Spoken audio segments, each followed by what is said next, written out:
जाहीर झालेली आहे त्याची चर्चा सुरू आहे. शिवसेनेकडून देखील उद्धवसाहेब ठाकरे यांनी विधान परिषदेवर यावं असं एक म्हटलं जातंय. पण दुसरीकडे इच्छुकांची नावं देखील पुढे येत आहेत. तुमचं नेमकं म्हणणं काय असं?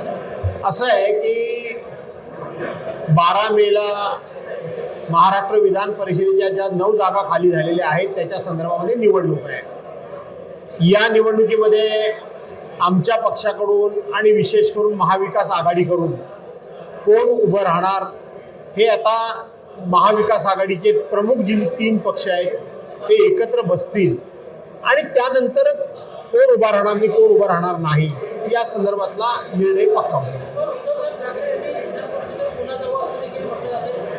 जरूर उद्धव साहेबांनी पुन्हा जावं ही मागणी सर्वांचीच आहे, परंतु तुम्ही म्हटल्याप्रमाणे उद्धव साहेबांनी जावं ही मागणी सर्वांची आमची देखील आहे. पण हा निर्णय शेवटी 3 पक्षाची महाविकास आघाडी आहे त्या आघाडीमध्ये घ्यायचा आहे आणि पक्षप्रमुख म्हणून उद्धव साहेबांनी घ्यायचं.